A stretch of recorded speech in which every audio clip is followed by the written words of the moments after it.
Has any president been this consistent? I really am tired of seeing what's happening with this country, how we're really making other people live like kings and we're not. If there is one thing about our politicians, it's that they change their positions whenever it's convenient. Trump, on the other hand, has been laying out many of these same ideas that he's currently pursuing as president back as early as 1988. That's why today's video is not to be missed. So if you enjoy content that cuts through the noise, hit that subscribe button and let's jump right into it. You took out a full-page ad in major U.S. newspapers last year criticizing U.S. foreign policy. What would you do differently, Donald? I'd make our allies, forgetting about the enemies you can't talk to so easily, I'd make our allies pay their fair share. We're a debtor nation. Something's going to happen over the next number of years with this country because you can't keep going on losing $200 billion. And yet we let Japan come in and dump everything right into our markets and everything. It's not free trade. If you ever go to Japan right now and try to sell something, forget about it, Oprah. Just forget about it. It's almost impossible. They don't have laws against it. They just make it impossible. They come over here, they sell their cars, their VCRs, they knock the hell out of our companies.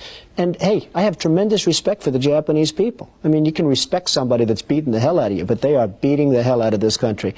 Kuwait, they live like kings. The poorest person in Kuwait, they live like kings.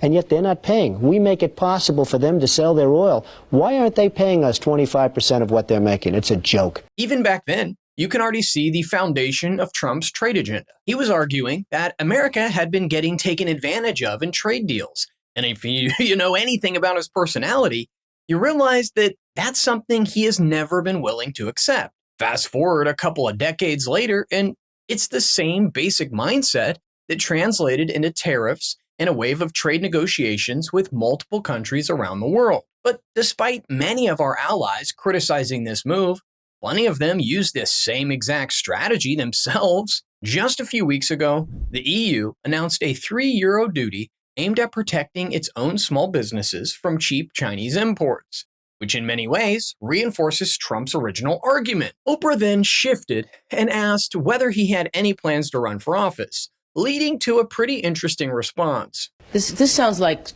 political presidential talk to me, and I know people have talked to you about whether or not you want to run. Would you ever? Probably not, but I do get tired of seeing the country ripped off. Why would you not? I just don't think I really have the inclination to do it. I love what I'm doing. I really like it. Also, it doesn't pay as well. No, it doesn't. But, you know, I just probably wouldn't do it, Oprah. I probably wouldn't, but I do get tired of seeing what's happening with this country. And if it got so bad, I would never want to rule it out totally because I really am tired of seeing what's happening with this country, how we're really making other people live like kings and we're not. You've said, though, that if you did run for president, you believe you'd win.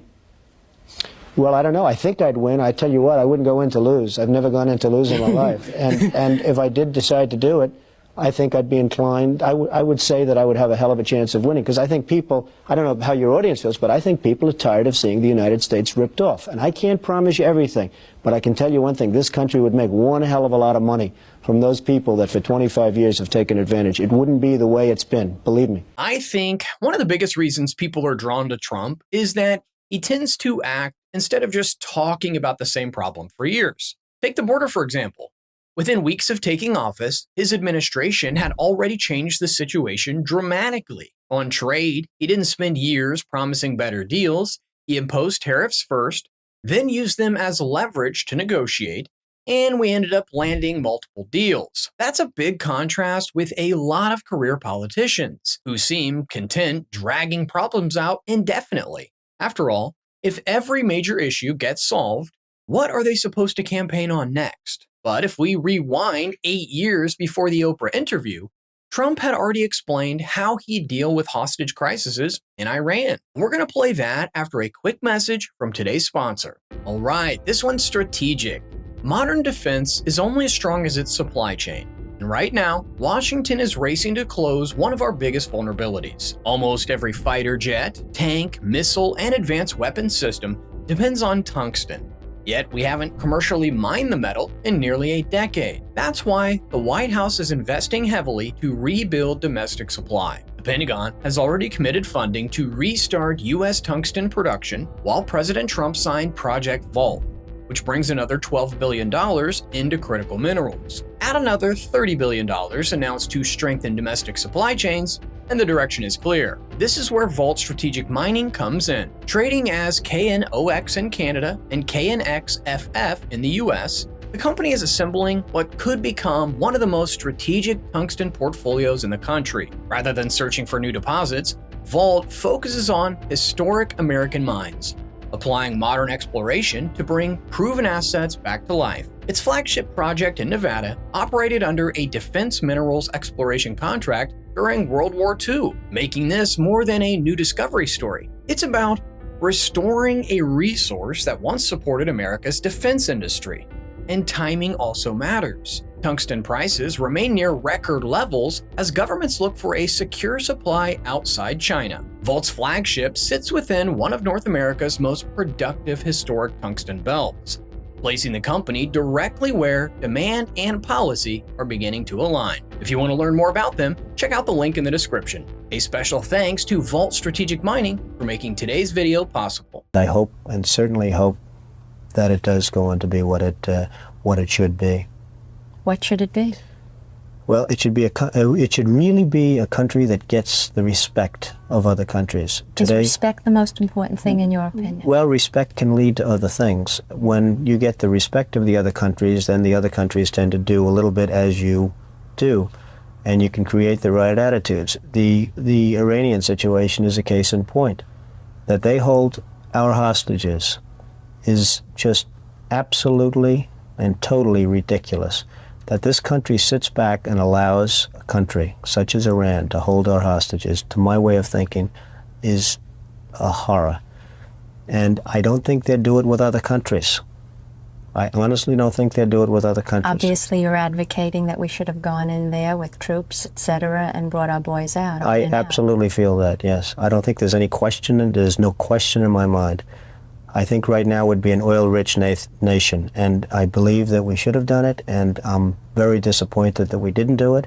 You can stand wherever you want on the current conflict with Iran, but here is something worth thinking about. When an F-15 was shot down in early April, and one of our pilots was stranded behind enemy lines, we deployed hundreds of special operations personnel across multiple teams and risked hundreds of millions of dollars worth of equipment to make sure that he wasn't taken hostage. That's how seriously the current administration treats the possibility of an American falling into enemy hands. Again, Trump played out that exact mindset as early as 1980. The most visionary comments came during a CNN interview, though, and it wasn't until his second term that he finally acted on this idea.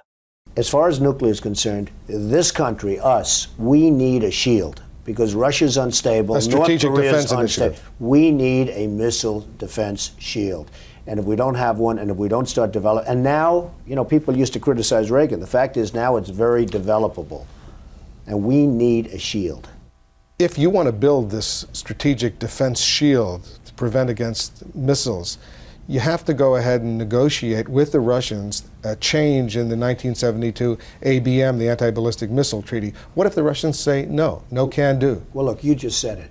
A change in 1972.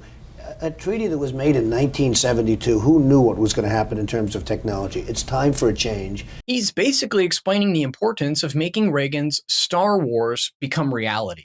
And the Golden Dome, which after he announced last year, is the implementation of that idea. I guess if anything has changed over the years, it's Trump's relationship with the media. And it's not hard to see why, after the way that they've covered him since he came down that golden escalator. Beyond that, it's becoming increasingly rare to find politicians whose core beliefs remain recognizable decades later. Sure, everyone adjusts a position here and there as circumstances change, but it's the underlying worldview that matters.